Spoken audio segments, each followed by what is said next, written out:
everybody, and welcome to the show. I got to tell you guys, I am excited today for today's show. My friend Dr. Malik is going to be here with us. And if you don't know Dr. Malik is a doctor from the UK. He woke up, much like many of us did, and he was speaking out and he was fighting and he was telling the truth about COVID, about vaccines, about all these sorts of things, and has just been an absolute warrior. Now, this is critical, folks. This is critical. Say, well, UK, yeah, the UK. Folks, UK is pulling a lot of strings on this. You got to understand that there was a lot of coordination between the UK and the US throughout COVID, through the censorship, through this, that, and other, the mRNA, all this stuff. UK, US have been very much tied together on all of this. Understand, the United States has been under attack.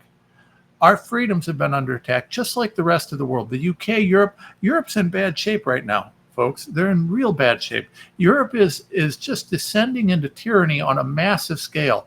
I mean, we saw today, Macron is suing Candace Owens because apparently he doesn't like the fact that she pointed out that his wife has a penis or had a penis or might have had a penis or something. I don't know. There's something to do with Macron's wife having a penis that he's unhappy about. I would assume that it's that she has one, but I guess not. Anyways, at least that's what Candace Owens tells us. So anyway, so there's a lawsuit there, but there is no free speech in Europe. There is a lot of things that we take for granted here in the U.S. that our Constitution, it may not have protected us well. I mean, the censorship, all the craziness that was happening was rough. But compared to what was happening in Europe, I got to tell you, folks, we made out okay. And we were able to come back and we were able to lead the world in kind of providing the truth because of the Constitution, because of our structure, because we fought. But meanwhile, if not for people like Doc Malik, and some of our other freedom-loving warriors around the world, we'd had a hell of a time.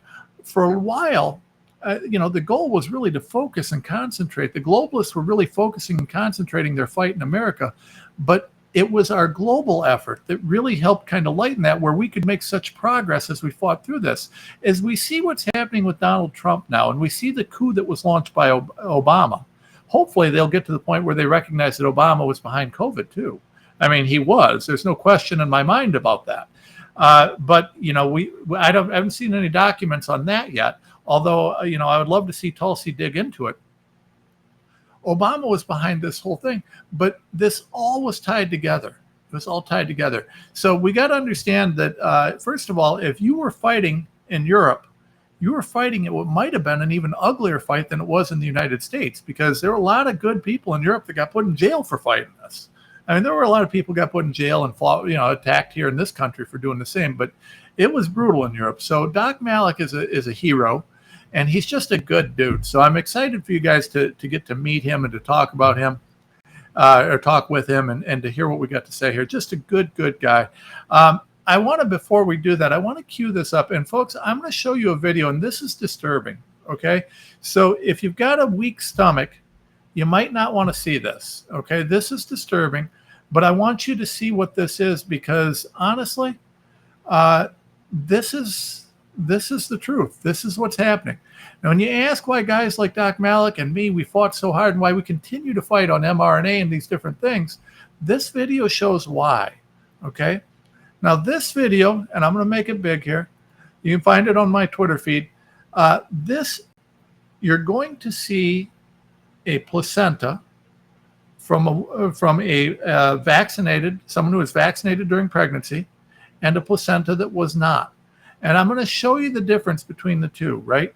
And I'm not going to play the whole video. I'm just going to show you a couple scenes, but I want you to understand, because remember that they lied and said this was safe for pregnancy without any testing. They knew what they were doing. This is destroying babies. It's destroying our ability to have babies. It's destroying, listen, there has been a huge explosion of problems with pregnancy since this has been out and since this has been happening. It's not to say that nobody's able to get pregnant or carry a baby to term, but there are a lot of problems. And I want to show you this. So here's the video. We're going to start, and I'm going to fast forward because I want you guys to see, this is a double vaccinated placenta. Okay. You see how thin it is? You see how, and this is right after birth. This is right after birth. This is disturbing, folks. This is disturbing. This is not what a placenta should look like. Okay, this is disgusting. It's thin. It's just, it's not what it's supposed to look like, right? Now let's fast forward here. This is a healthy placenta. This is what a healthy placenta looks like after birth, right? So compare this with this. You notice any differences, folks? Now, I'm not a doctor, and I can't say what all that means, but I can say that maybe there's an issue. Maybe there's an issue. So anyways, I'm going to bring Doc Malik on. We're going to talk about that and a whole bunch more. Before I do, please remember to support us. GiveSendGo.com/Renslaw. GiveSendGo.com/Renslaw. Become a monthly supporter, weekly supporter, daily supporter, one-time support. Whatever you can give, we're grateful for. But your support keeps us fighting, keeps us going. And please share this broadcast. You want to make sure that everybody hears this. Like I said, you're going to love Doc Malik, so you're going to want to hear this anyways. And then also go to TomRenz.com, www.tomrenz.com. You have to type TomRenz.com. You can't search Tom Renz, or all you get is Google giving you hit pieces on me, which there's plenty of those. But go to TomRenz.com, scroll down, and just go to our shop, our partners and affiliates, and go right here, BlockTrust IRA. Listen. Crypto's coming. Trump loves it. There's nothing we can do about it. Whether you like it or not, crypto is a thing. It's here. It's not going anywhere. So go to BlockTrust. BlockTrust allows you to, it's regulated crypto, right? They actually have crypto. You can put it in your IRA. It's good stuff. It's not meme coin crap. It's legitimate stuff. These guys are the best crypto guys on the market, in my opinion. You have this custom AI crypto investment program that really, really allows you to make money like the big guys do. It's a wonderful program. Listen, crypto's coming. You can make money off of it, or you can sit on the sidelines and not make money off of it. But either way, it's coming. So make sure that you're getting in on this and making the money on it while you can, because if you don't, well, you're just going to be left behind, and it's still going to be here. So anyways, that's that. All right. Without further ado, let me bring on my friend Doc Malik. How are you doing today, sir? Dandy. I'm doing great. Listen, I'm in a good mood. I'm in a jokey mood. So I'm sorry. I need to start off with, dude, you have a massive mic. I don't know if it's a camera perception, but like that mic is taking up most of your torso. But yeah. I'm sure it's the camera actually, but it looks so I just recently I had some friends come in who are, producer type people, and they're smart about things. They're like, you got to change your shot. Change my shot? I don't know what that means. You got to change your shot. So I said, well, what does that mean? I said, well, we need to move this. So we moved the camera. So now people are seeing a little bit different angle. And they said that it was going to help my light and help make it look a little more professional and whatever. So then we change it, but now my mic looks like it's like some ginormous phallic symbol. It's like that big. Yeah. Yeah, it is. It is. And I thought about moving it back, but I don't want to lose the sound on it. So I don't know. No, I get that. We'll figure out something. I remember when I first started off my podcast, my shot, I was such a newbie. I was like this. I was like, hi everybody. And I had all these people email me, Doc, for God's sake, center yourself properly in the camera. Like, what are you doing? And I'm like, I don't understand. What am I doing wrong? And they're like, you're like not in the frame. Well, I get the same thing. So, producer Andrea and then some of my other friends and people who are behind, supporting us and what have you, they give me all sorts of guff because, I'm a lawyer, I'm a political consultant. I do all sorts of things, and this is one of them. And it's a very important thing. We need this show to grow. By the way, share. But it's just not something that was ever, I was never planning on being like a media guy. It was never on my life's mission to be like known or, doing shows or podcasts or news or, so it's like. But this is what's amazing. Like you told me you do this every day, 5 days a week. That's incredible. And you do it full time. You're lawyering and you're helping people pro bono. You're giving all this advice to people. You're doing all this political work and activism, and then you're doing this. And I know how much work is behind the scenes is done. Like for this 1 hour, it's all the prep work, organizing, researching, editing. I mean, there's a lot of work, and well It done. is a 5 lot of days a work. week, a lot. Well, this is why, and the people that watch me will see that, yeah, like, I mean, producer Andrea helps. I mean, if she's not here, everything goes to hell. It's like, I've got people that have to have my back. Otherwise, I just, but it is. And I'll tell you, Doc, the thing about it is I give so much work away on the legal side that the show is really important. We've got to have the show moving. That the goal, and producer Andrea just dropped me a note about needing a vacation.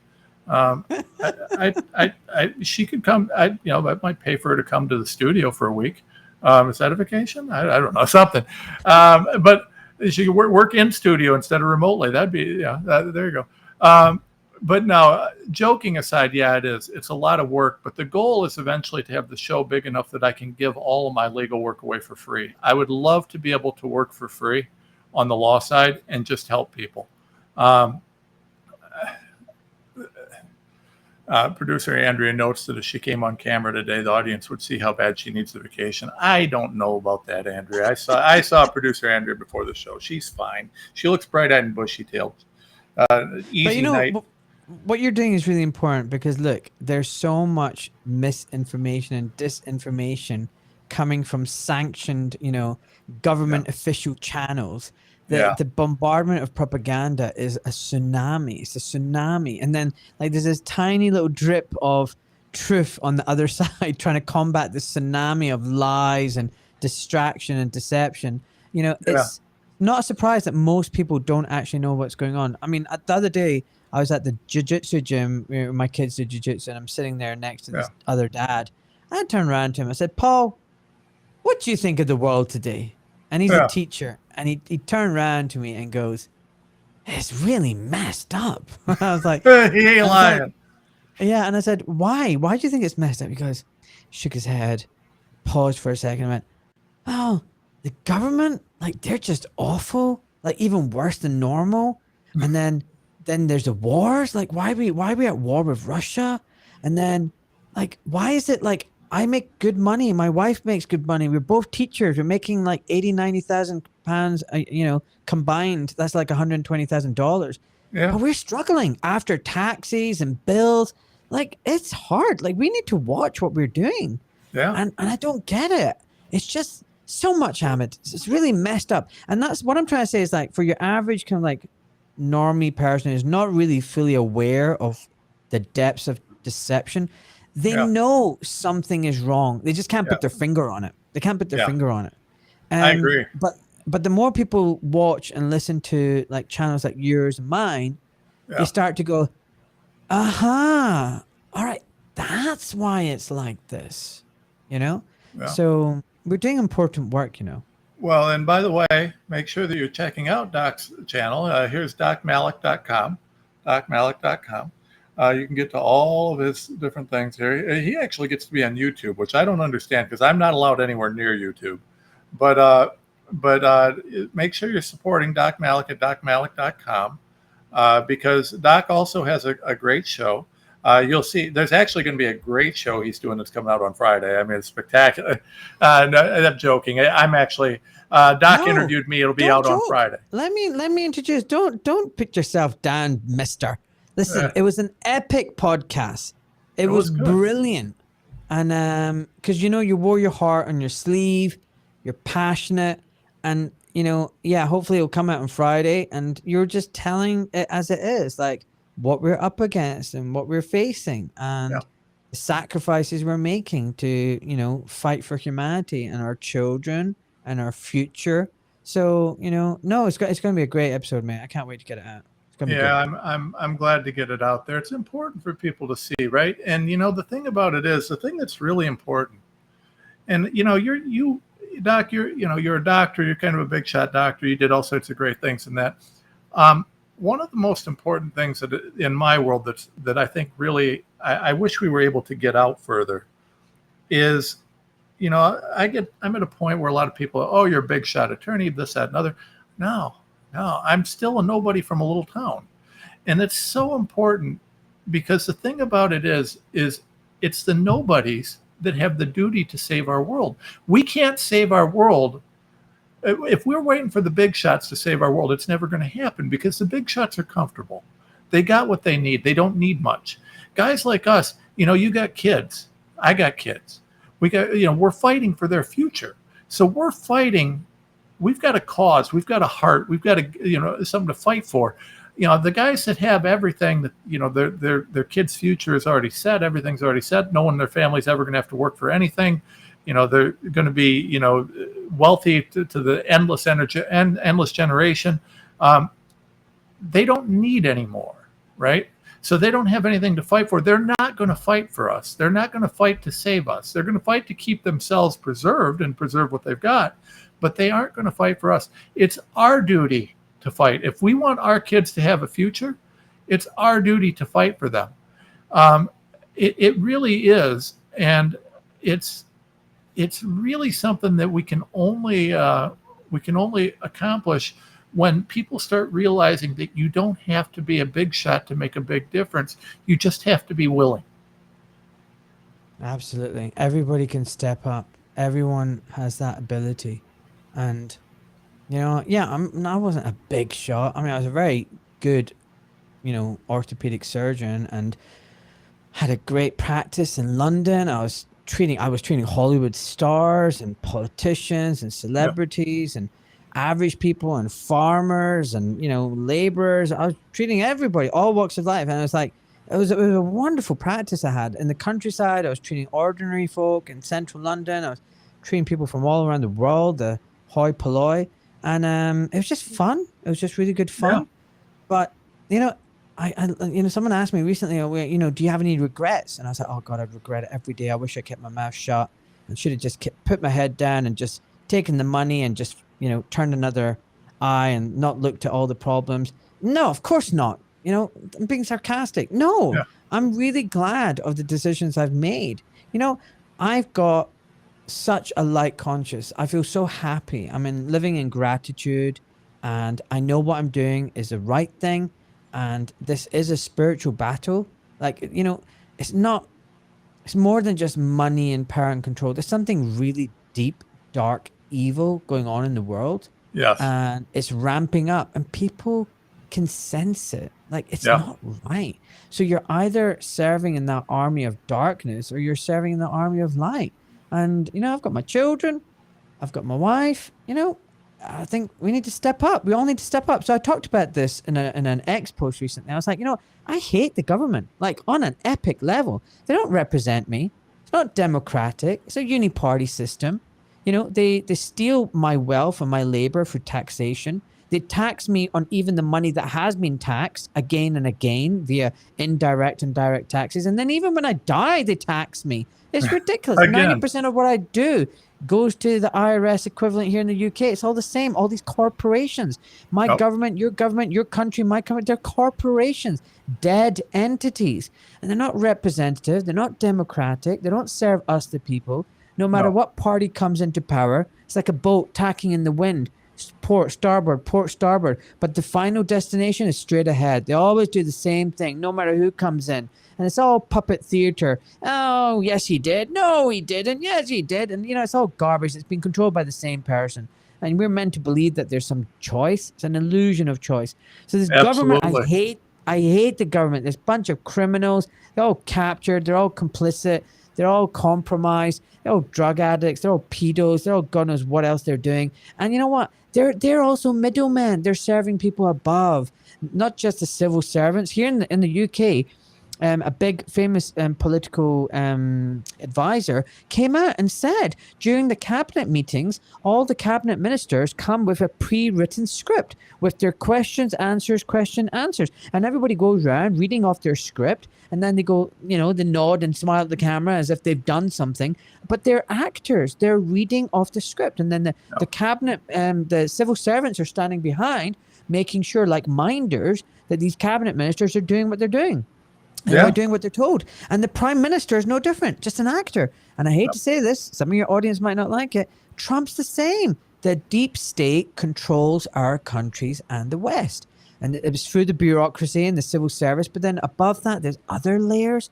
Then there's the policymakers, WEF, Rockefeller foundations, the Council for Foreign Relations, the Trilateral Commissions, the Club of Rome, and then above that, who knows who is there? But this idea that we are democratic and the land of the free, sadly, it's not the case. And, we are being poisoned and dumbed down and made sick, and our lifespans shortened deliberately and weakened, so that we are easily controlled. So this is why I hate my government. But not I you. hate my government. Sorry, one more thing. I hate my government because they're allowing the mass migration. They're allowing the controlled demolition of my country. They're allowing the destruction of our culture, our societal values, the undermining of the local population. I hate the fact they've signed up to Agenda 2030, like all the countries in the world, with no democratic mandate, no mandate from the public. And, and they've signed away sovereignty to supranational, transnational organizations, institutions, and corporations. They are scum, they're traitors, they're treasonous, they're evil, and we need a revolution. We're not going to get anywhere with voting, but that revolution starts in the mind. We need to understand what's going on and reclaim our sovereignty. Sorry, I went off on a rant. No. That was a very good rant, and there was just so much in there that I want to touch on here. Let's go back to the beginning on this, though, right? Because one of the things that I want people to know, there's a reason that I got so much respect for you, Doc, right? So you fought out these sorts of things. I want to talk about your fight. Let's talk about your origins in the fight, right? So you've got this practice. You're treating big shots. You're treating regular people. You've got a great practice. Life is good. Everything's happening, and you're faced. Tell me if this is a fair characterization. It comes to a point where you're faced with a decision: sell out, push the mRNA, the COVID, the lies, everything that's happening, and make God knows how much more money. You'd probably be in a great spot, or fight back, risk losing everything, and be all the things that go with that. You chose the latter. Tell us a little bit about that. Tell us about the choice, and tell us about the lack of regrets that you indicated that you have in making that choice, because a lot of money there if we were sold out. I mean, I can tell, I have not really ever talked about this publicly much, but I will tell you, I had more than one opportunity to sell out, and I would be sitting very wealthy right now had I done so. Talk a little bit about that. Right, well, listen, it goes back to the real origins are like my origins, right? So I was born in Scotland. I grew up in a very working class family. My dad came over from the Indian subcontinent when he was a teenager. I think he was 16, 17 years old. He worked in the shipyards. He was a welder. Then he did markets, got a shoe shop, then a nursing home, blah, blah, blah, blah. Right? So basically, very working class, from a very poor, deprived part of a city called Glasgow. And it's like, imagine Detroit, all the car factories have shut down. And there's a lot of alcoholism, drug addiction, everything's run down. That's what it was like where I grew up. Okay. And so I never thought I was privileged, special. It was the opposite. I had imposter syndrome. I never thought I was good enough. I always wished we had more money. I wish we could go on holidays. I remember when we even moved house to a slightly better area, the kids would be going off on the school ski holiday, but my parents couldn't afford to send me. So I was at school with one other kid, in my class, because, we were the poor kids. That's the kind of upbringing I had. And I'm not putting a violin story. I'm just telling you, that's the way it was. And but that's a good thing, because it teaches you to value the work ethic and be grateful and have gratitude for every little thing that you get. That I got presents twice a year, which was Christmas and New Year's, right? And my birthday. And that was it. And, I worked hard so that I could get into med school. I wanted to be a surgeon. I knew it would be a good salary and a good career, and I could do good work. And that's what I wanted to do. So I got into surgery, and I worked against all odds and ended up becoming, an equivalent of an attending and head of the department and all that kind of stuff. And it took a lot of sacrifice. Every day I was working when other kids are off on holiday and studying, and playing. I was at home studying when the other kids are working in the banks and making lots of money. I was broke as a junior doctor with debts and loans, and working every day that God gave me to do research projects and everything, so I could advance my career. So I hit 36, and suddenly now I become an attending, and then I start paying off my debts. And then I start working on my private practice, because you work in the state government hospital and the private. And finally, by the time I got to about the age of 40, I'm okay. I'm doing well now. For the first time in my life, I'm no longer in debt, and I'm enjoying the fruits of my labor. And it's taken a long time to get there. All those exams, all those interviews, all the grueling, the hamster wheel of getting to the top of orthopedics. It's not easy. No. And I get there and I realize that actually medicine is so broken. I'm not well. I'm diabetic. I'm hypertensive. My dad's dying of cancer. And I realized there's As something one of the not right. top orthopedic surgeons in the country, you're realizing how bad your health is. Yeah, you realize. And then I look back and I go, right, I need to get my shit together. And so my wife and I both start losing weight. We fast. We fix so many things in my life. And, I'm going to write a book about this, Doc Malik's Simple Guide to Good Health.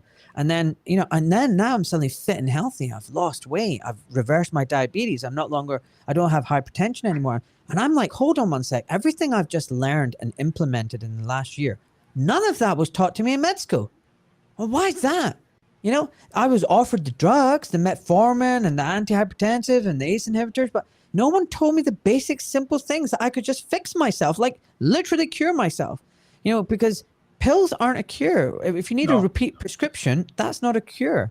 So now I'm getting really disillusioned, and I'm looking at the whole panorama thing. I'm head of the department. I'm going to the management meetings. I'm seeing what's going on behind the scenes, and it's all double speak. They talk about putting the patient first and foremost, but actually when you listen to the agenda, it's all about saving money and the patient's being compromised. And it's like the new, brave new world. It's double speak. They say one thing but mean another. So I'm getting really disillusioned with management, middle management, the public healthcare system, the insurance market, the scam of healthcare. And I've had enough. I'm going to go just in the private sector and work on my own. I'm going to treat patients like my family. And my operation rate is now no longer 30, 40%. I'm only operating on 5% of my patients because I take an interest in their sleep, their stress, their diet, their nutrition. And suddenly by optimizing everything else, they don't need the surgery anymore. Yep. And I'm teaching my 5-6-year-olds about how to be healthy. And I'm thinking in my head, wow, if I was a prime minister, I would be teaching every kid who's 5 or 6 these basic bits of knowledge, right? Yeah. And in return, I would have the most resilient, healthy, intelligent population. This maze, and after all, a country is only as strong as its population. And if I was a patriot, I would want all my population to rise up and be strong.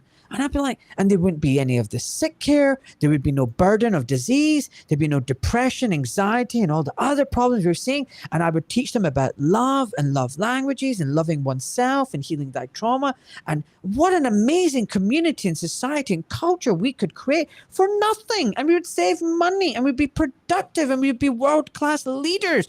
And I thought, if this stupid, dumb orthopedic surgeon can figure all this out, surely the politicians and their experts and their professors and their ivory towers in Cambridge and Imperial and Oxford know this. And I think, why are they not doing anything about it? Yep. And then I realized they don't want a fit, strong, healthy population. That's an unruly crowd. They want you weak, sick, dependent, addicted, and grateful to the government. Yes, sir. Thank you, sir. So now I'm starting to get disillusioned with politics, and it rekindled some of my awakening at the time of 9/11. Like, I fell for 9/11, and so much so. I actually thought 9/11 was a terrorist attack, and it was. Well, same with me, dude. And at the time, I haven't been a Muslim for 20 years, but at the time I was a Muslim, and I was like, oh my God, my team has let it down big time. Oh, for God's sake! And I joined the Army Reserves. I became a captain, Captain Malik. Right. So here I'm a Captain Malik, medic in the army, and I'm going every weekend. I'm firing my rifle. I'm doing my medical training with the Scotties. And I remember a year into it, these guys, they're all middle-aged, major, corporal, blah blah. They're all like, so why'd you join the TA, Doc? You're a surgeon. What the hell? You got nothing better to do? I was like, oh, you know what? That 9/11, I was really pissed off. I want people to realize that not all Muslims are like this, these bad, and they all just started laughing. I'm like, what's so funny? They're like, have you heard about building number 7? I was like, no. Have you heard? Did you not think it's weird about the passport? I was like, what passport? You don't know about the passport that magically appeared a few blocks away from, the Twin Towers unscathed? I went, no. You don't know anything about the dancing Israelis? I was like, what are you guys talking about? They all burst out laughing again. They went, listen, son, listen. Look, don't you understand? Nothing is what it seems. It wasn't any Muslims that brought down 9/11. That's what we call a false flag. I'm like, false flag? Like, I don't know what that means. They're like, sir, because I'm the senior ranking officer. They're like, sir, you got a lot to be educated about. You might be a smart surgeon, but you don't know jack shit about the world. And I was like, oh my God. And then they started telling me about everything. They were like, look, essentially, we're just a mercenary force for the city of London. And I'm like, what? And they're like, yeah, we go around, we do, we cause mayhem and trouble in other countries, and then we extract their wealth and resources. We create chaos there. And that's how we rule over the. So the soldiers know, really. Yeah. So the soldiers know in the UK. Yeah, well, the ones that I was with, and I was like, well, why are you in the army? They're like, well, we got 3 years left for our pension. I'm like, what? and it's like, we're out of here. Like, and it's not for queen or country. I was like, oh my God. So that was my first kind of awakening. But then I got back into the medical system. It's crazy to me that it was a conversation that was just like something that the guys said, it's like the career guys in the military over there, because you don't hear about that in the U.S. And I'd love to. I mean, I know we got a lot of vets and a lot of guys who. You need to get Brad Miller. You need to get Brad Miller on your show. I'll connect you with him. He was a lieutenant colonel in the 101st. Like, I mean, you know about the 101st, and he was a lieutenant colonel, and like, dude, you need to hear this guy talk. Like, if you got you want to hear the military people, I'll put you in touch with Brad Miller. It would be an amazing guest. So anyway, fast forward. That's active duty. That's crazy. Yeah. But anyway, fast forward. I'm like now totally disillusioned with medicine and everything. And then I joined the Brexit party, and I'm trying to get out of the EU, the UK out of the EU, because it's a supranational, undemocratic country. It's very Marxist, socialist. Yes, it's totally against my ideology of what we should be. I mean, we have a difficulty in controlling Westminster, which is like your DC. And it's even harder, when it's in a different continent, different country, on the mainland continent. I mean, that's ridiculous. So I was very anti it. I took part in it, and I got even more disillusioned, because I realized that even the party that I was serving was just a controlled vehicle to dissipate the frustration of the population, and that the people in control are the puppet masters, and all these parties were just fake. So now I've just come out of that, and having joined Brexit and the Brexit party, I was quite famous and well known in the area.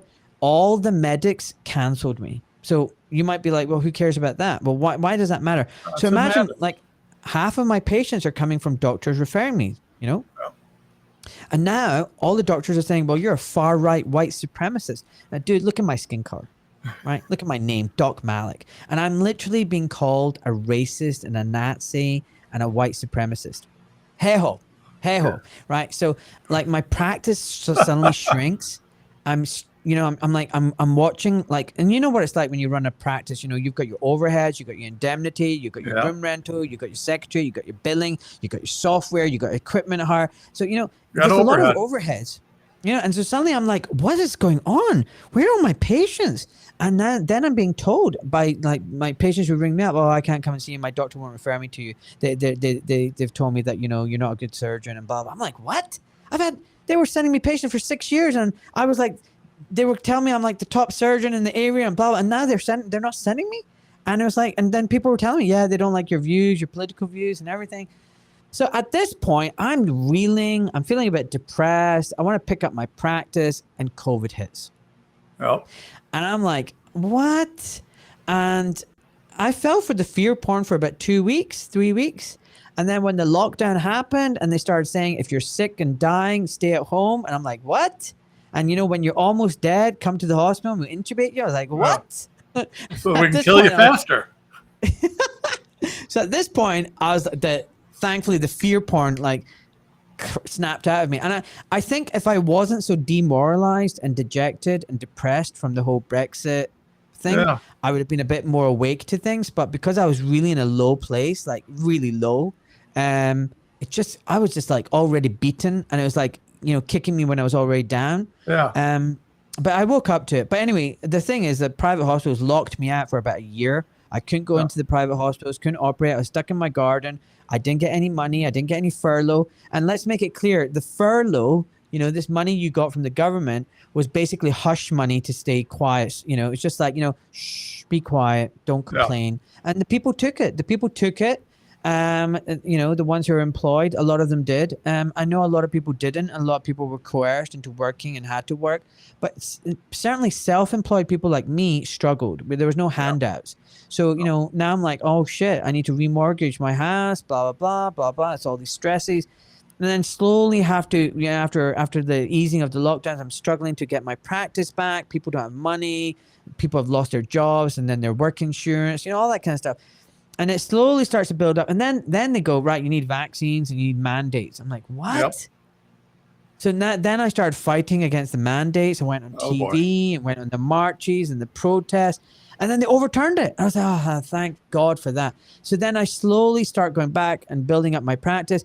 And I just about get to where I was before Brexit and COVID, when I started seeing all these problems. Like, and people might be like, what is a foot and ankle surgeon doing seeing problems? Well, let me explain. So a lot of people will come to me thinking they've got a foot and ankle problem when actually it's not. So I was seeing people with massive clots in their legs. They're like, oh my, I think I've got a calf muscle tear. And it wasn't, it was a clot. And it was just after their shots. Or, you know, I've got numbness in my feet and I can't walk. And actually it's got nothing to do with your feet. The numbness is coming from your brain. You've got multiple sclerosis or some neurodegenerative problem. So, you know, stuff like that. Or a patient I fixed and then 3 months later she's got cancer and she's like asking me why my, you know, spine hurts, and I look into it and she's riddled with cancer. And, you know, she was cleared 10 years ago, but she's got resurgence of turbo cancer. And then neurologists in my department, I'm like, oh, wow, your clinic's heaving. You know, as we swap rooms, you know, I come in the afternoon, the morning guy's leaving. I'm like, wow, you're busy. And he went, oh, dude, busting from the seams. I'm like, why? Oh, man, the weird and wonderful neurology and pathology I'm seeing. I'm like, what's driving it, dude? He goes, it's that. And then hushed tones. And it was so weird because we're in a room on our own with the door shut. There's no one can hear. But he still whispers, it's the vaccines. I'm like, sorry, what? It's the vaccines. You were right. Because he knew I was opposing them. I said, dude, well, you need to say something because I'm saying something too. And he goes, oh, nah, don't be silly. And other doctors were doing the exact same thing. They were just like saying, poo, poo, we're not saying anything. So at this point, I was like, hold on 1 second. So we're going to abide by the principle of first do no harm. By the way, if the listeners are listening and thinking, why is this at ×2 speed? No, it's just the rate I'm speaking at, so apologies. So that's just a good doctor. He's got a lot to say in a short period of time to say it. Exactly. So the first do no harm is a basic medical tenet. You're meant to do no harm to the patient, right? Yeah. And that's why doctors get the respect they get, that, you know, you're doing what's best for the patient in front of you and not for yourself. In recent years, it used to be for the patient. Now it's for the hospital's bottom line. Dude, it's worse than that. It's worse than that. So first do no harm actually means first do no harm to your medical registration and license. First do no harm to your career. First do no harm to your reputation. First do no harm to your holidays and your kids' schooling and your fancy car and your mistress. And then maybe first do no harm to the patient, but as long as you're following the guidelines and the protocols. I mean, we've become automatons. The clinicians have become technicians. Right. And I remember my boss from 20 years ago warning me, listen, never become a technician. Right. Remember, you're a clinician first and foremost. You know, you can train any monkey to do an operation. The difference is you're a clinician. I was like, okay. I have no idea what he was talking at the time. Now I know. Now we're just automatons. Insurance companies tell us what to do. Hospital management tells us what to do. Fauci tells us what to do. And we just do it. We just, you know, how high? Clap 3 times and jump on one leg. Okay. You know, we're SEALs. You know, that's all we are. You know, and we get this respect for what? So, you know, I was so upset and disillusioned. And, you know, I fired off a tweet at the time and I said, look, something weird is going on. Like everywhere we look, weird and wonderful things happening. Maybe it's got to do with this experimental shot that's been rolled out on humanity. Maybe we need to stop, take a look and investigate. And then I started my operating list. And then what happened was, geez Louise, within 24 hours, I got these legal letters from 2 of the big private hospital groups, from the national medical directors, saying cease and desist, take down your video, don't ever post anything on social media about this topic, stay within your lane. And if you don't, you're going to lose your practicing privileges. And I don't have a contract. I've only got privileges to work in this hospital. And I'm like, whoa, what the hell? And, I refused. I said to my kids, I'm being bullied at school. Bullied at work. What should I do? And they said, Dad, exactly what you tell us. You stand up to the bullies. I'm like, okay. So I stood up to the bullies. I said, no, I'm going to keep talking about this. Amen. You're telling me to stop talking about this. Like, the worst case scenario is you investigate, and you find out I'm wrong and you tell me, but, or you say, shut up, and potentially I'm right and serious harm is going on, but you've silenced me. Which one is the worst option? Yep. They never replied. So I then had like this campaign of harassment for like 7-8 months, culminating in a referral to my registration and licensing board. They cleared me. And then another hospital suspended me on the claim that I didn't inform them of this referral. And then another hospital suspended me and kicked me out because apparently my guest said something about Israel, which was actually factually true, which some people didn't like. So anonymous complaints about me being anti-Semitic, transphobic, anti-vaxxer, climate change denier, and all the hospitals basically kicked me out. Yeah. So I went, okay, that's fine. I still had my license. I still had one hospital I could work out of. But I was like, do I rebuild my practice only for them to come at me again and again and again and effectively have a noose around my neck? All for the sake of making the big bucks and having this career? Or do I just say, take your license back, here's the noose, thank you very much, and I'm going to hold on to this mic and I'm going to shout loud and proud and keep saying what needs to be said and wake people up. And you know what? I'll make it work. I might not be as wealthy as I was before. I might have some hardships, and I did for a period, but now I've got a few supporters who pitch in $5 a month. And you know what? I've got the lights on. I'm paying the bills. It could be better. I could be on a repayment mortgage, but it's okay. I'm happy. I'm healthy. I've got love around me.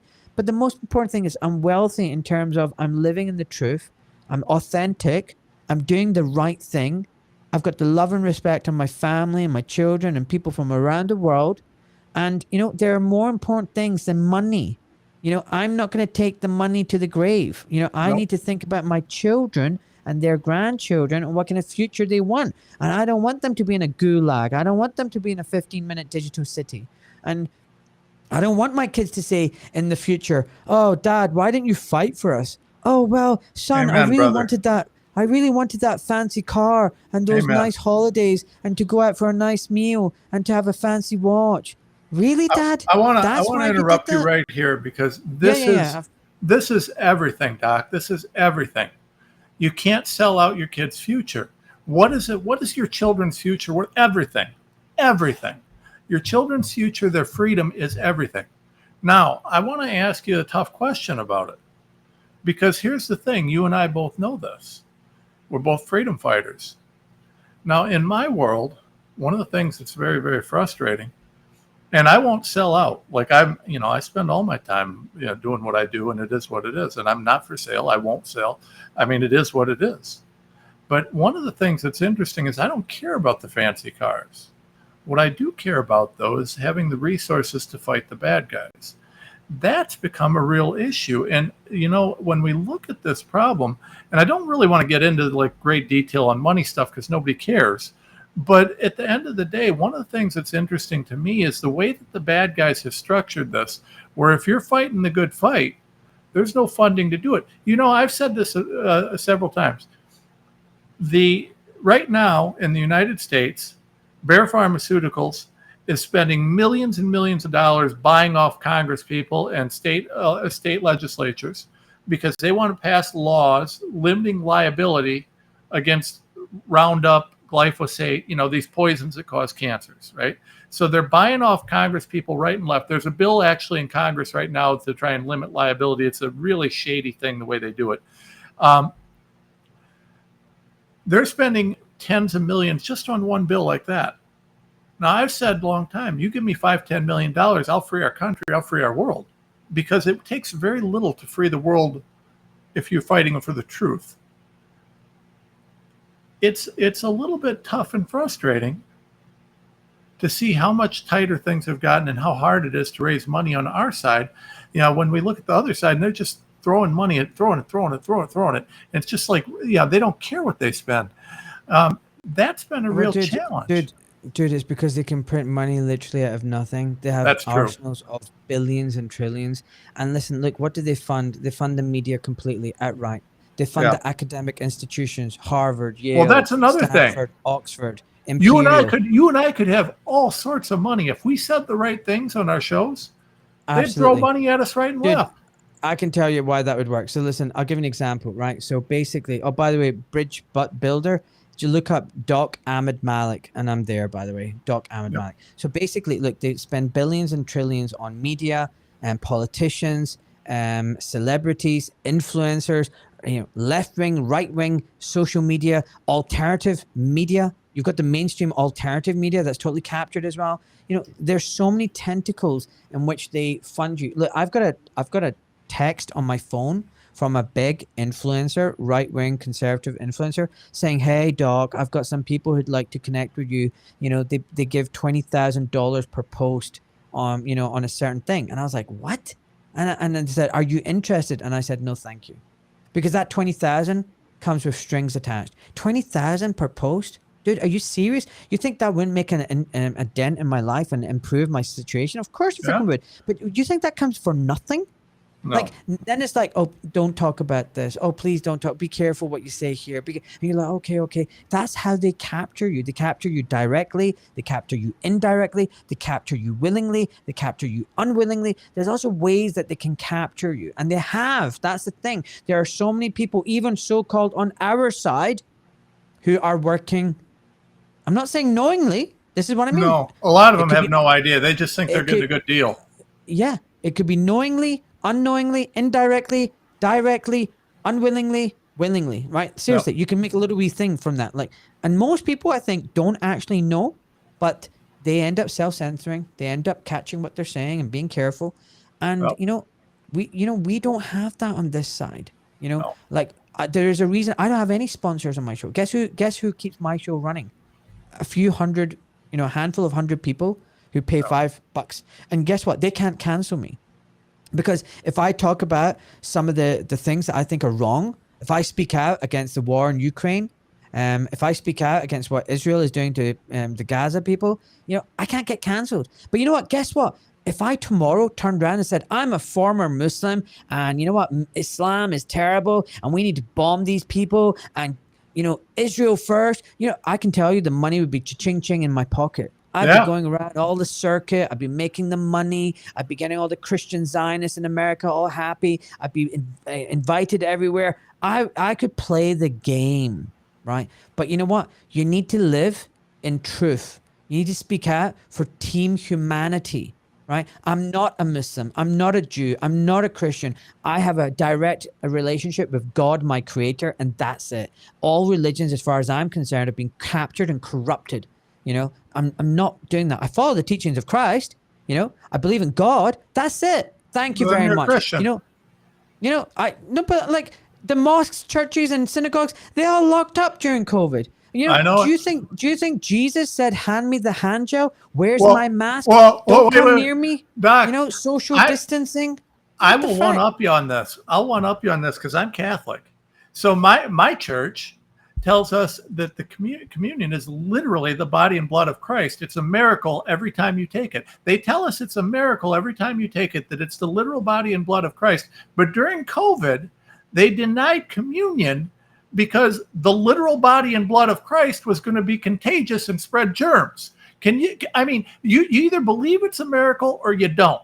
And what we had was a real truth detector right there on what the Catholic Church believes. Now, there were those of us that didn't care and would have been fine with the communion one way or another, but the church itself could not have sold out any more than it did. "Oh, you've got to be here every Sunday so you can get communion because it's a miracle. And by the way, don't forget to tithe.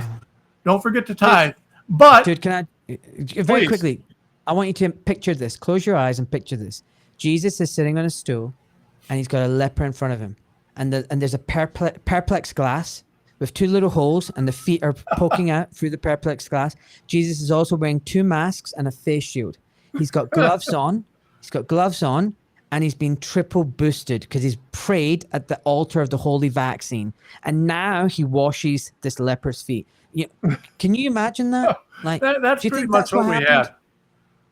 That is pretty much what it was. I got to tell you, Doc, it was unbelievable. And when you look back, I mean, if you're ever, and for anybody watching, hey, listen, if you're ever up for a chuckle, look back, just do a search. It'd be like, how stupid were we during COVID? Or, COVID lockdown videos, COVID stupidity videos. Any of these searches, pretty much anything that you want to search on it, you'll get the most ridiculous things ever. These double, triple masked buffoons dancing 6 foot from each other, doing, outdoors. I mean, it was unbelievable. It's easier to fool people than to convince them they've been fooled. Amen. You can have 9/11 towers free fall, and you know what? It's fine. You can have one Patsy Oswald killed JFK. It's fine. Yeah, we believe the government. Yeah. There's so many of these instances. Iraq has WMDs. Gaddafi is a danger to the world, or whatever. Or hand gliders broke through the world's most secure border and massacred people. And slow-moving tractors. Right? If you want to fall for it, the bullet zipped past Donald Trump and God saved him by moving his head. Now, I'm going to upset a lot of people. I know that. But, if you're going to fall for this stuff, you deserve to be treated the way you are right now. That's as simple as that. And that's what I meant by the revolution starts in our mind. We need to step up and we need to be like lions. If all of us were like lions, the government should be absolutely terrified of us. Their idea of doing anything to us, they should balk at that. So, for example, the so-called American Revolution happened because of a 3% tax or less on tea. Supposedly, yep. I don't believe it was that. That was a reason. Well, but, it was a contributing factor. I know, but what I'm saying is, people rose up and went, no. You know what? When you get taxed 80 to 90% of your income, we just go, oh, okay, all right. To this unconstitutional, unlawful thing that's the IRS or the HMRC, these corporations that we're paying to, is wrong. And like Mike said, when have the governments ever admitted that they're making a mistake? And wherever you go, America, Canada, New Zealand, Australia, Britain, France, the shit show peak clown world is marching forward. And I'm telling you right now, none of these people who we are presented with, even if they say the right things, it's like Barnum's world. Look, great film by my friend, Drew Treglia. It's YouTube. It's free. Barnum's World. Please watch it. 1 hour, 40 minutes of your life. It's hilarious and it explains everything and it makes you wake up. You need to wake up, folks, because next time you hear a Barnum statement, the person telling you that statement is full of crock of. So what's the Barnum statement? Make America healthy again. So vague, sounds good, no specifics. Seems like it's personal and individual to you, but it's also applicable to everyone. Make America healthy? How? MAGA, make America great again. Of course, everyone loves that. But give me the specifics. What exactly? How are we going to do that? Build back better, safe and effective. It goes on and on and on. All of these Barnum statements, anyone who comes out with it, you can't trust them. 100%. So, Doc, we got about 3-4 minutes left. Tell me what you care about. What's important to you? I mean, you're fighting, you're doing this, you're doing all the things you're doing. Tell me what you care about. Tell me what your why, what you're doing, what you care about, and what we got to really watch for coming up. I really care about saving the planet, and I'm terrified of global warming. No, I'm just joking. No, Greta Thunberg, here we come. How dare you? Yeah, no. Grumpy Greta. Listen, I love my family and my children. I did a consultation earlier on this week. God bless, this guy, Rick. He was like, I was talking about stresses and stuff. He was one of the stresses, Ahmed, is my son is in his 20s and we don't have that relationship we used to have. We were like tight. And now he's off living on his own. He doesn't call me and he's busy. And I miss him. He started crying. And you know what? So I'm just enjoying my kids while I can. I'm enjoying the love of my wife. I'm loving nature. I'm loving life. I'm loving my podcast and what I'm doing in this beautiful world. You don't sound like an angry right-wing zealot. I don't understand this. Fake it till you make it. And I'm just happy. Like, I'm living the true, authentic self. That's what I'm passionate about. And I'm passionate about empowering human beings. Like, listen, I could easily play oh, I will be your Messiah. Like, I'm one of your heroes. Come to me and we will lead the way, and trust in this person and trust in that person. Climb the greasy, scale and ladder, and, become famous and become an influencer and make lots of money and go on Joe Rogan and all these other kinds. Or, do you know what? You just speak the truth and you tell everyone, guess what? The real hero, the real savior lies in the mirror. Look in the mirror. Look in the mirror. Amen. God resides everywhere and inside us.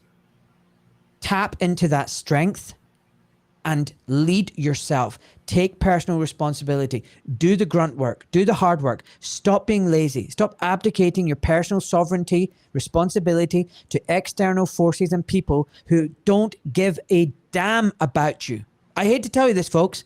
Trump, Biden, Macron, Trudeau, none of these people, Farage, Rupert Lowe, give a damn about you. They're in the club, like, that comedian Carlin, whatever his name said, they're in the club and we ain't in it. And that's it. That's what you need to understand. We are not in that club. And I wouldn't want to be, even if I had the choice. Like, if they invited me, I'd be like, hard pass. Doc, I got to tell you, I appreciate, I've been very excited to get to know you. You give me hope for humanity. It's wonderful to know that I got a brother fighting across the pond that's, willing to stand on truth and willing to stand on principle. And it's been a great honor to get to know you. I look forward to many shows together with you.